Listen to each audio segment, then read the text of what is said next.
Right, let's get to the guest in the US now, Mark Thurston, and we're going to discuss the life, the works, and the bringing up to date of Edgar Cayce. Mark, thank you very much for coming. Thank you. I'm pleased to be part of the program. Now, look, you have done impressive research and written a whole sheaf of books about Edgar Cayce. Before we talk about Edgar Cayce and your interest in him, and he is a fascinating man whose name keeps coming up all the time in my programs, tell me about you.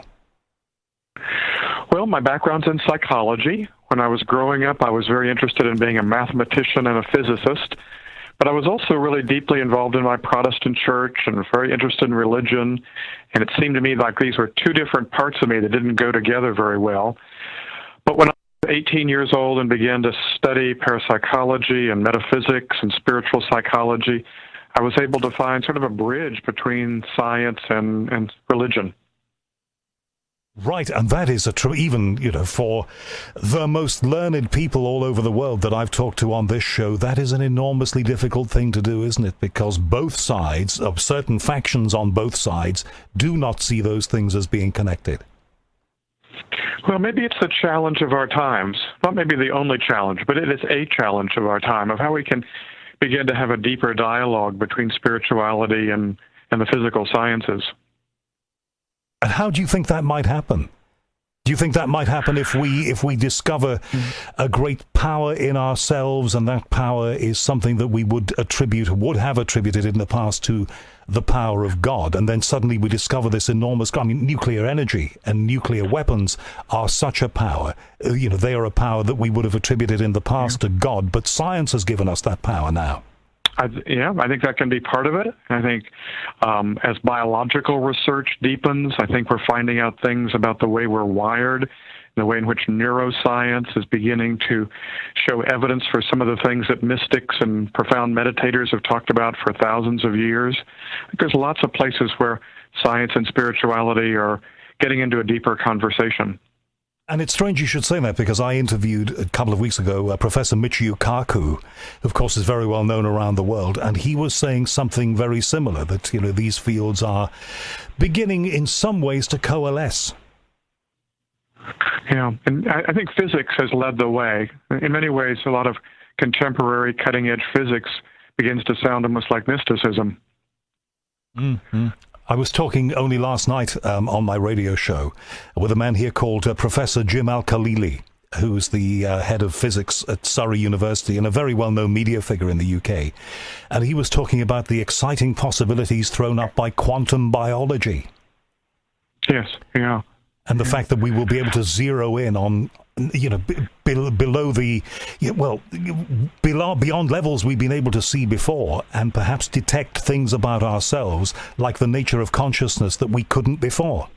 There's some interesting theories about quantum consciousness, and could it be that that's an explanation for how consciousness emerges, that it's at the quantum level? So all this is a little beyond anything that Edgar Cayce ever spoke of. He was much more down-to-earth kind of fellow, and so it was really a changing factor in my life to come across his spiritual philosophy and the psychic discourses that he gave well before I was born. What is it about this man? His name crops up time and time again in interviews that I do. People who say that they were fundamentally influenced by Edgar Cayce. What was it about him? Well, I think there were a handful of figures working in the first half of the 20th century that were really seminal individuals. I mean, people like Carl Jung certainly need to be in that same category, that they were opening up new vistas for understanding the mind-body connection, the way in which Eastern religion and Western religion might be able to be synthesized in a way that would deepen human experience. Cayce's really a piece of Americana. He grew up in Kentucky in a rural area. He only went to school formally through the 8th grade. He was self-educated. He was deeply religious. He read the Bible once for every year of his life. But he discovered somewhat spontaneously that he had this intuitive gift to be able to diagnose ailments. And then later in his life, he discovered that he could give advice, spiritual advice, about a wide range of, practical daily life concerns that we all face, such as finding meaning in life. Okay, and how did he come to manifest these things first? How did he discover that he could do these things? He got ill when he was a young man, about 23 years old. He lost his voice. It went on for nearly a year. And then a traveling hypnotist came to his little town in Kentucky and claimed that under hypnosis he was sure Edgar Cayce would be able to heal himself. And when he was hypnotized, he could talk, and he proceeded to give a diagnosis of what was wrong with his throat. And when they followed the recommendations, he got well. And soon thereafter, they discovered that he could put himself into this prayer-induced hypnosis, and he could answer questions about other people's ailments.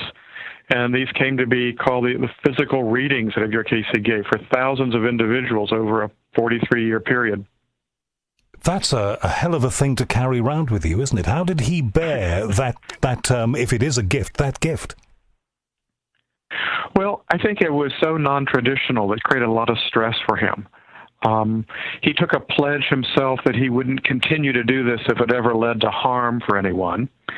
I think it was more of a challenge for him after he'd been doing it about 20 years when he began to give these readings on topics other than just health, giving people advice about their career, interpreting dreams, and so forth.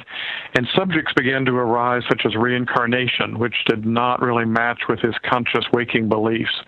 And so that was deeply disturbing to him. But he always tried to measure it by the fruits of what happened in the person's life who received these readings. So how did he do the readings then? Did people make appointments with him like they would make appointments with a medium or a psychic? People made appointments. He was supporting himself for many, many years as a portrait photographer, so he was not dependent upon the finances that might come from the readings. And people were usually at a distance. Sometimes they were done with people sitting right in the room. He would have his wife present and a stenographer who would write down everything that was being said. He'd have a period of prayer. He'd lie down on a couch. It would look much like he was falling asleep. His wife would read to him a suggestion, much like a hypnotic suggestion with the name and the location of the individual. And then questions would be dictated to him or read to him, and he would speak, and everything that he said was written down and then later typed up. And so we have the archival records of all these readings. There's more than 14,000 of them. The era in which he worked was an era of great questing. An awful lot of people investigated phenomena. An awful lot of people discovered fakery. There was a lot of fakery around. In this country, we had people like Harry Price, who was doing a lot of paranormal research and was very famous. Even Sir Arthur Conan Doyle, the creator of Sherlock Holmes, of course, was famous for these things and didn't stop to his dying day researching. Was Edgar Cayce put under scrutiny? I assume he was. Well, there was a physician who came from Duke to investigate him. There was another scholar from Harvard that came down to investigate him.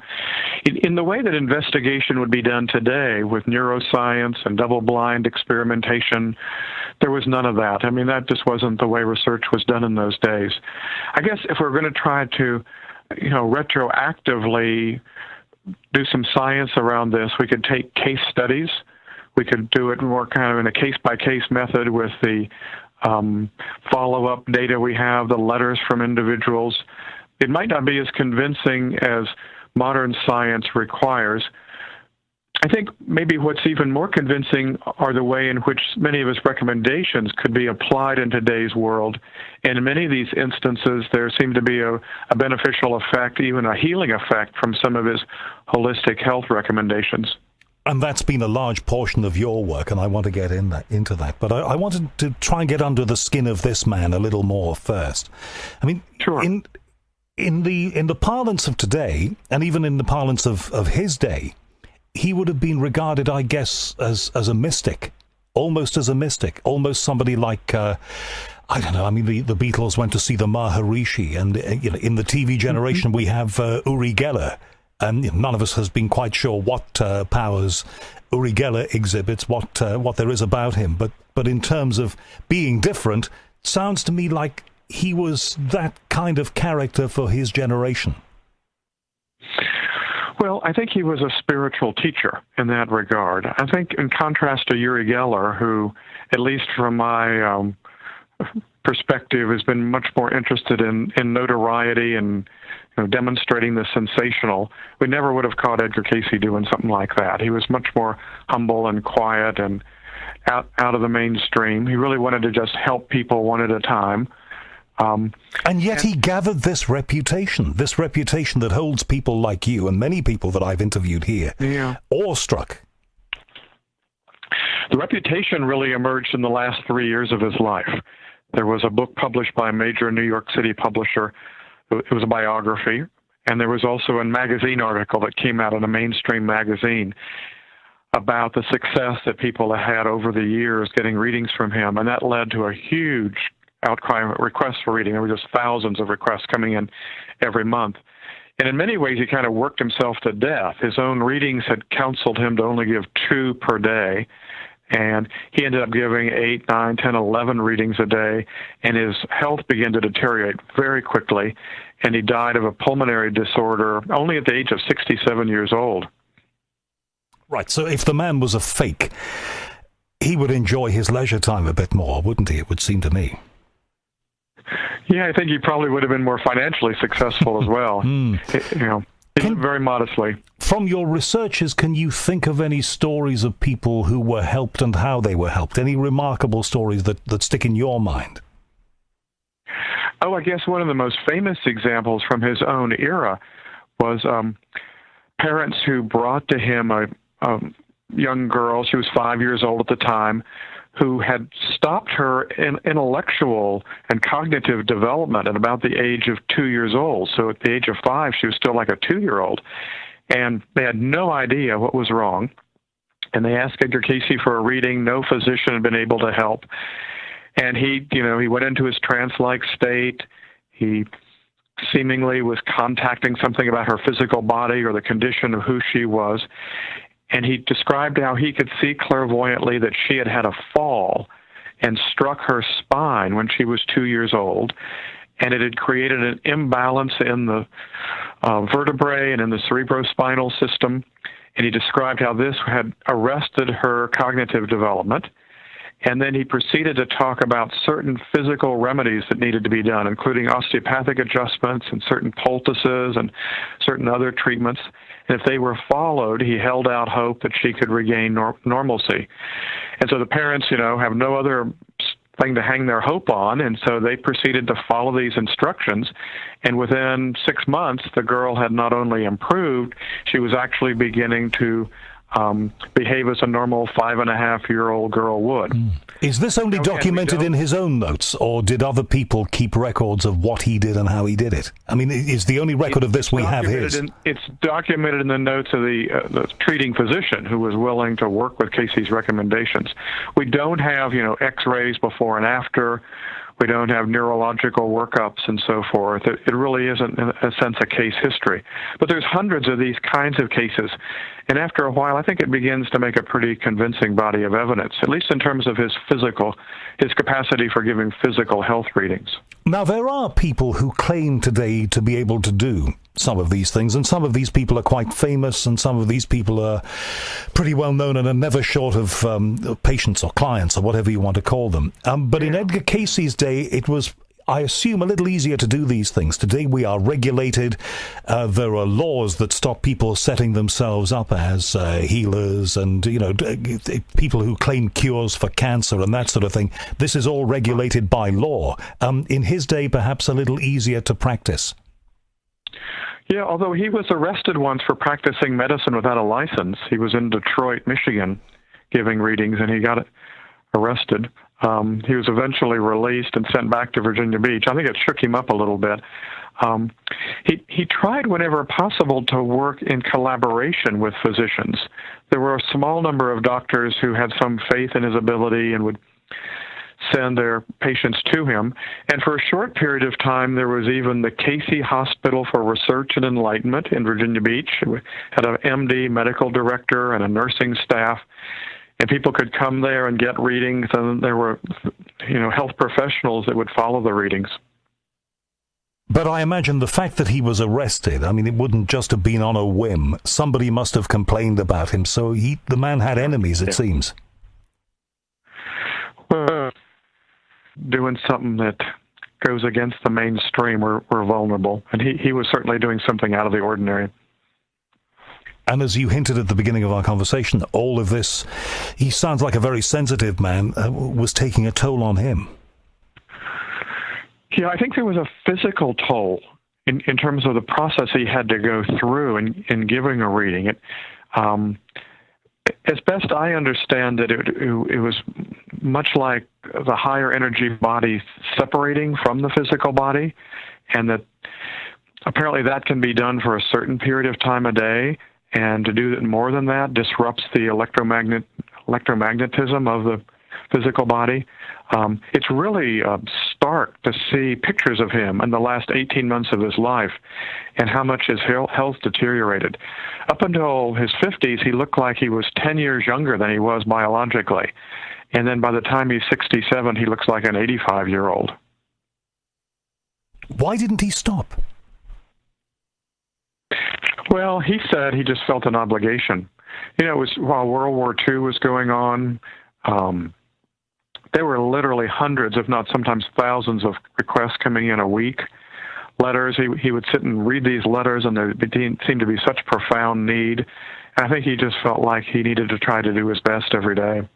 And as a sensitive human being, I would imagine that he would ask himself the questions that you would ask yourself, and I would ask myself if I was in this position. I'd ask myself, number one, why am I doing this? Number two, how am I able to do this? Well, there were actually readings that he gave where questions were asked about the nature of his power and whether this was something that, other people could do as well. And he was always encouraging that we all have the capacity to be intuitive and psychic. We might manifest it in different ways. That's not to say that all of us are going to learn how to lie down on a couch and sort of talk in our sleep. But I think all of us have innate capacities for creativity, for sensitivity, for gut instinct, for being able to make decisions that are informed by our intuitive abilities. And I think all of us ought to try to cultivate these capacities. Now, this brings us back to the crisis he had when he was young that left him with these abilities, we think. This almost speaks to a lot of the cases that we hear even today. In American news, there's one of these things almost seemingly every year where somebody maybe has an accident or goes into a coma and wakes up out of it and suddenly they can speak French. It kind of sounds like that to me. Yeah. He had had an accident as a teenager where he was sort of a head in, and it almost foreshadowed what he was able to do later as an adult, where he was sort of delirious and was talking and seemed to be in connection to other realities, but he kind of came back to normal. The loss of his voice, I think, was not so much an accident. It was just an illness that befell him that baffled his doctors. And I really feel like his abilities grew out of his deep devotional life and his prayer life more than it did any injury to the head or any kind of accident. I think he looked at his own gift as a byproduct of his deep desire to be of service to God and to be of help to other people. And that doesn't mean that psychic abilities are the only way we can do that. We all have a calling. We all have a mission. I mean, my book, Discovering Your Soul's Purpose, is really about his advice to people about how they find their own mission. Did he ever question, or did other people question, his sanity? Yeah, I suspect so. I don't know a lot about that. He continued to be part of his local church and to teach Sunday school. I think he was enough of an ordinary fellow with his portrait photography business and a wife and 2 kids that he was seen as a responsible member of the community. Probably a lot of people just didn't want to know much about this other thing that he did on the side. Do you think he was a faith healer? Well, he was very explicit about him not being a healer himself. He was more of a diagnostician and sort of somebody who could recommend holistic natural treatments rather than being the one who was the instigator of the healing. So he wasn't somebody that gave a reading and then at a distance somebody got well, or he wasn't somebody that laid hands on people and suddenly they changed. It was more he was a source of information and wisdom that then had to be applied by the recipient. As you say, there were people who would have opposed him, but he was a remarkable man who had a whole catalogue of case studies and a whole set of documentation showing that he was able to do these things. Do you know of cases where he failed? Yeah, his two sons, both of whom are now deceased, even wrote a book called The Outer Limits of Edgar Cayce's Power. And they felt like it was really important for there to be a balanced view of their father's work and for people to recognize that he was not 100% accurate. And so their book documents examples of where there's strong evidence that he was wrong. One study that was done post-fact was looking back at readings where there seemed to be a chance to say about whether he was right or wrong on health material. And the investigator there arrived at the 85% accuracy with diagnoses figure. Now, 85% is impressive. I doubt if I could get 10% trying to do something like this. But it still leaves room for people to ask themselves about any reading Edgar Cayce gave, well, what's the corroborative evidence? We're not going to believe this just alone because he said it. Did he have any beliefs about the afterlife? I asked this for a reason. There are at least one person, I think, in this world who claim that they've either been influenced by or are the reincarnation of Edgar Cayce.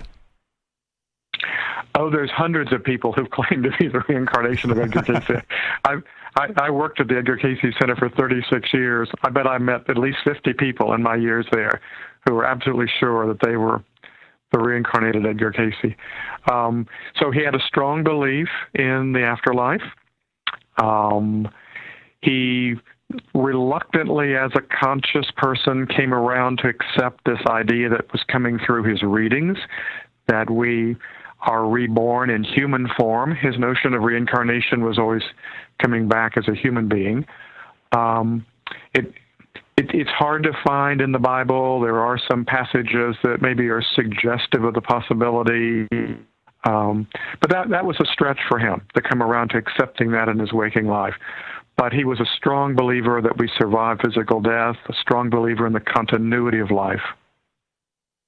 Right. Well, a very special man who influenced an awful lot of people. But I still am impacted by this ability that this man has to influence people today. I mean, you're an example of that, but so many people. I mean, there were lots of people around who claimed to have abilities and powers, and they had various degrees of notoriety. But Edgar Cayce seems to have transcended all or most of them. Well, some of it, I think, is because there were a relatively small number of people doing this kind of work in the first half of the 20th century, say compared to how many are doing it now in the early decades of the 21st century. I think there's also something about the integrity of the guy. I mean, he's just beyond reproach in terms of his sincerity, his willingness to be doing this for the greater good. I think there's also the breadth of topics that he addressed, that he's a pioneer, literally, of the holistic health movement. He's also somebody who was among the few in the early part of the 20th century talking about the spiritual significance of dreams and dreaming and giving advice on how people can learn to interpret their dreams. He gave a lot of information about how we can develop a meditative lifestyle and actually practice meditation. I mean, there's just hundreds and hundreds of different topics. It's almost encyclopedic. And I think for that reason, people with a wide range of interests have been able to find something in his material that really interests and intrigues them. Of the many streams of Cayce's work that you picked up and explored, I know you've looked into the dreaming aspect of it. Talk to me about that. Well, I think one thing I learned from the Cayce readings is that a dream can have more than one level of meaning, that a dream is, in a sense, a very real experience in consciousness, not physical reality, but we're being changed and influenced by our dreams. We awaken in the morning, whether we remember a dream or not, having been changed in our attitude and our mood, our emotion, by these very real experiences we're having at night. Our dreams can potentially be a portal, a window into higher spiritual realities. I think some of our dreams allow us to tap into our telepathy, our precognition abilities, our clairvoyance. But more often than not, we're having dreams that just give us an honest picture of what's going on inside of us in terms of our attitudes and emotions. They're really kind of a truth teller about our feelings, about our aspirations, about our hopes. And they can be a way that we connect to some of our gifts and our talents and things that we need to cultivate in order to really live our personal calling. Did Edgar Cayce believe that you could seed your dreams with your desires and ambitions and wishes and somehow work them out and realize them? Well, he was an advocate for focusing on our ideals and our core values before we go to sleep at night, especially to have a prayer meditation time and then fall asleep with an intention. And in that way, we could sort of steer the unconscious mind in a direction.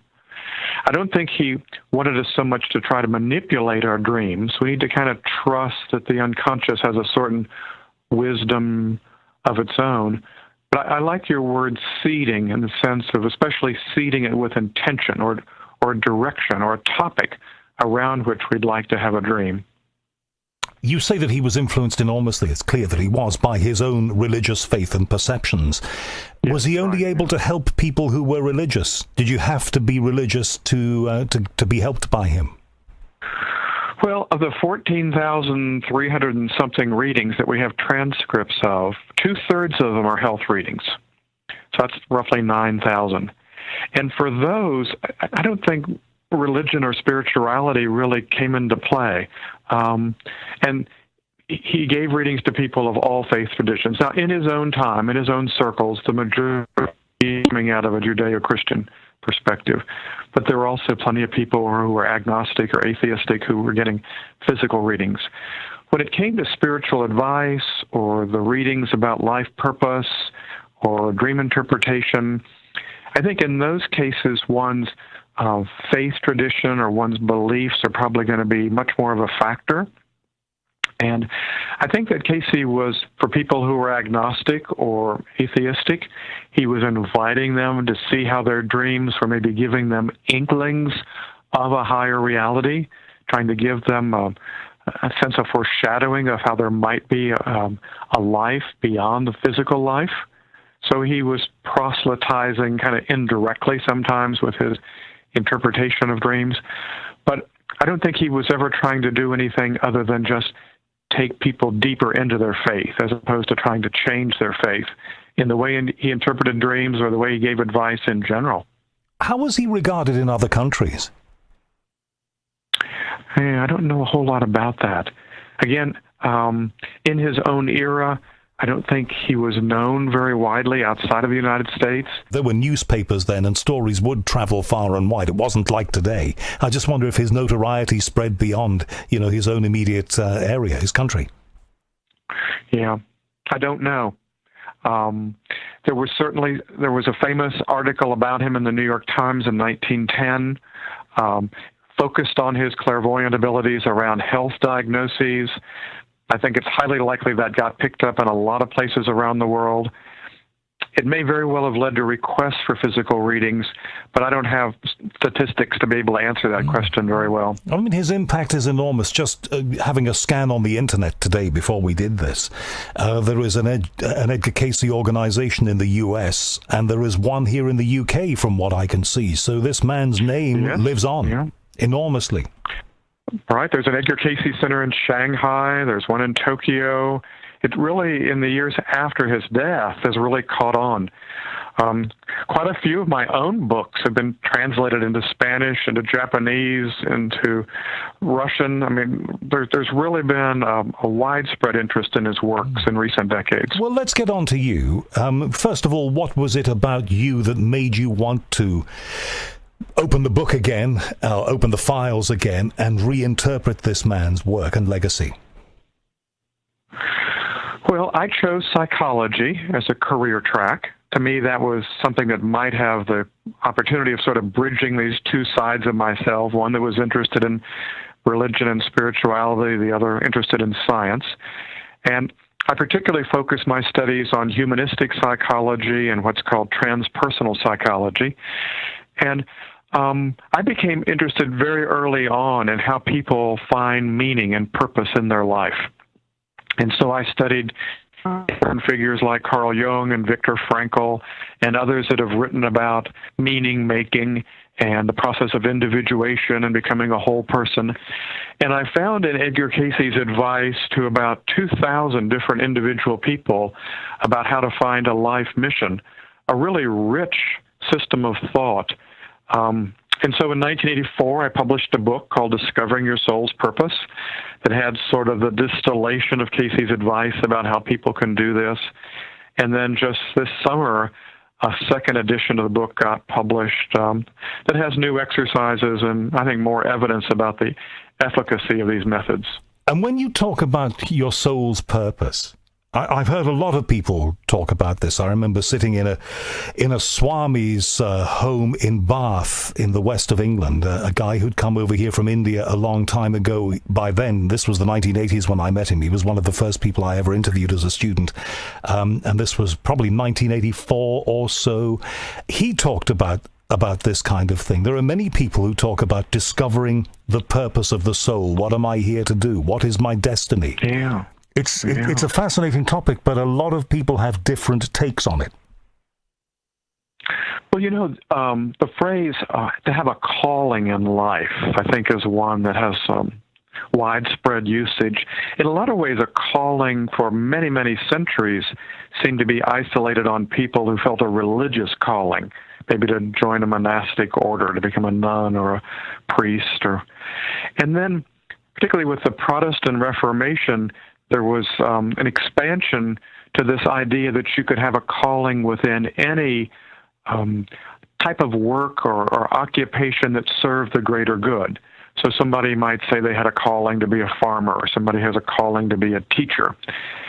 And what happened in the 20th century, I think, with sort of the mushrooming of metaphysics and the whole idea of reincarnation, maybe we come back to this earth for another lifetime with a plan or intention or a set of talents and gifts that we've developed in a previous lifetime, is that this notion of a soul purpose and the way Edgar Cayce speaks of it is something that can be found and discovered and is deeply embedded within us. It's part of our very makeup unconsciously. Well, look, you told me there's a whole book that you'd written in 1984 about this, and it's just been updated. I know you can't go through the whole content of the book to tell me how you might do this, but give me a flavor. Well, I read, I think, virtually all these 2,000 readings that Cayce gave to 2,000 different individuals. I mean, luckily, it was my job, and I was there for many decades. And what I saw in reading these different discourses given for different people is there seemed to be a pattern or a template that Cayce was following. Much like a psychotherapist or a career counselor might follow a certain schema in giving help and support to somebody. And there were 5 steps in this schema. First, Edgar Cayce would counsel a person to clarify his or her core beliefs or core values. What's going to be a foundation for your life in terms of what you believe in, and 2 or 3 qualities that are right at the heart of your deepest sense of values. He called that setting a spiritual ideal. Second step in a life reading, as they call them, was for Cayce to use his clairvoyance and help people see what 4 or 5 of their most important talents and gifts and strengths would be. And I think in some cases he was using the language of reincarnation to talk about how in a past lifetime they might have cultivated and nurtured certain gifts and talents. If a person doesn't believe in reincarnation, they could just as easily say, well, maybe I have certain God-given talents and strengths that I came into this lifetime with. And so in the book, I have 6 different exercises that can help a person kind of hone in on what their core talents and strengths and abilities would be. An example of an exercise would be looking back at your key achievements and accomplishments in life so far and the talents that you already have a track record working with. The third step is to try to write the first draft of a mission statement. It's probably going to be long and maybe a little cumbersome, but how could you take those most important talents and gifts and strengths and have them work sort of in a synergistic way, where the whole is more than the sum of the parts, where the talents and gifts play off each other. What's that configuration equipped to be doing in life that's for the greater good, that would help others, that would contribute in some way? The fourth step is to write some kind of an application plan. What am I going to do in the next 90 days that would be some baby steps in this direction, trying to put this into application? Maybe in my job, maybe in my community, maybe in my family. How could I take some initiatives in the direction of what I've written as a draft mission statement? And the last thing Cayce gave in a life reading were some signposts that people could look for, things that would happen more often in your life when you're on track.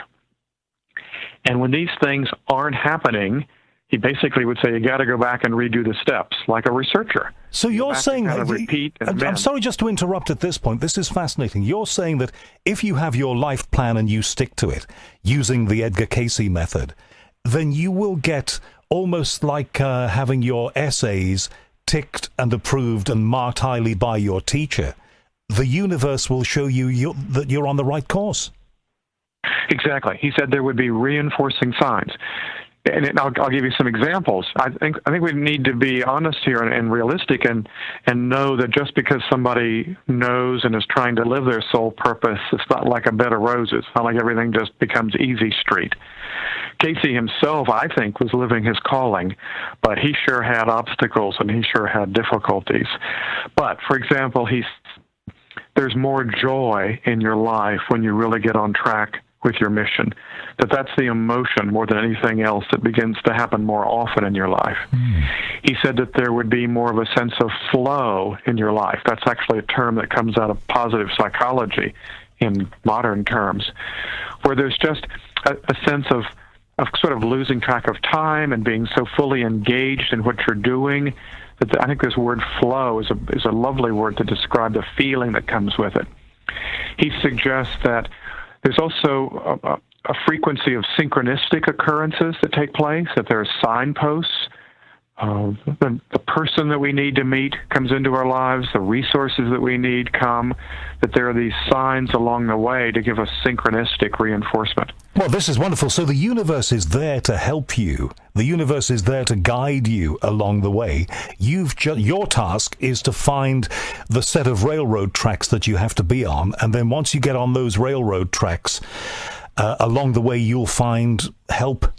Yeah, I like that analogy. If we remember that the locomotive on this train is going to need some energy, and there's going to be work involved in taking care of the passengers along the way. So even when we get on track, it's not just easy street. There's still lots of work to do, but it's going to take us someplace that's meaningful.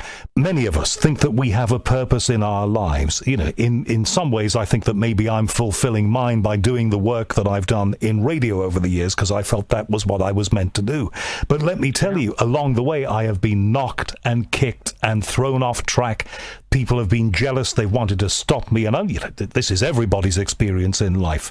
It's as you say, it's not easy, and it's easy to get deterred. Did Cayce have any words, any guidance, any thoughts on how you could stop yourself being thrown off your track?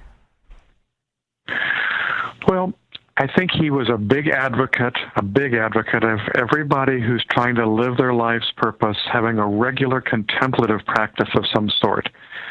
We need some type of meditative or mindfulness practice done on a regular basis to maintain our resilience and our connection to that sense of calling. He also says that we need social support. We need to find our people. We need to find sort of allies in this kind of work. If we don't have one or two or three or a group of people who support us in our mission, then we're going to get discouraged. We're going to be, we're going to run astray. And he also invites us to remember that our calling is more than just a particular job title or something you have on your business card. So I don't know you well, but I would guess that maybe your own mission statement is probably broader than just the radio show. It might be something including being a spokesperson for the truth, or being a proponent of ideas that challenge and lift people's spirits, or you see some way that's thematic, that the radio show is one expression of it, but it also has applicability in the way you are in your neighborhood or with your family, or even the way you treat yourself. But the calling needs to engage us in a lot of different places in our life. And when we're experiencing pushback and resistance in one area, we may be able to experience success at the same time in other areas.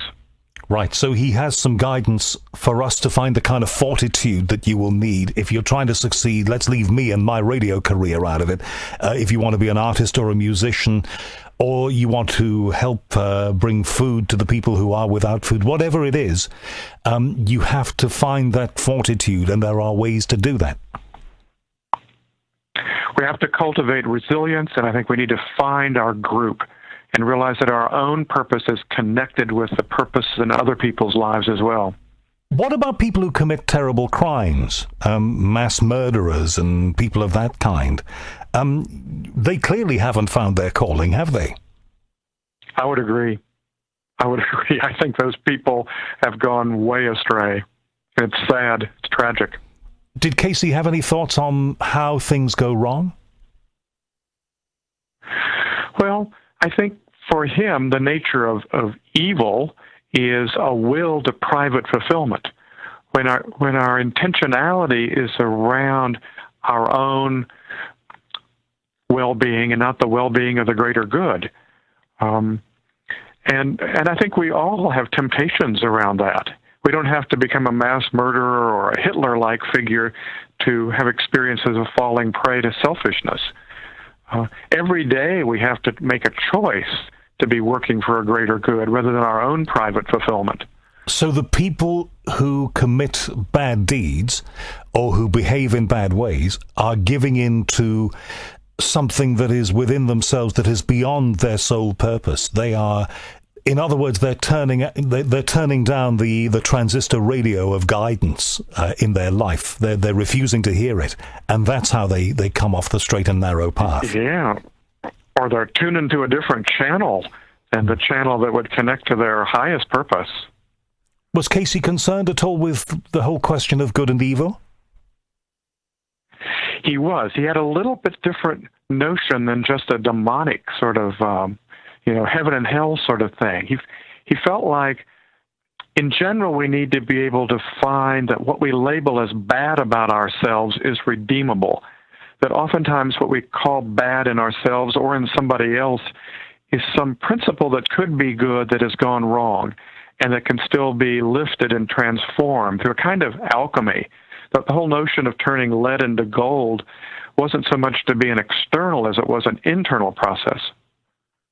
So he believed that anybody, more or less, could be turned around, could be saved. Well, I think he had ultimately a very positive, hopeful notion about the human soul. I think his view that includes reincarnation makes that a little easier to understand how it would even be possible. I mean, clearly there are those who are so lost in darkness and in selfishness, it's hard to imagine how they're going to get turned around in this lifetime. But he had this longer time frame view of the human soul and the journey that each of us is on. And what thought did he give to his legacy? Well, I think it was not so important to him that his own name be remembered. I think he wanted the principles to inspire people. I think he was glad to know that the archive of his readings was going to be made available for generations after.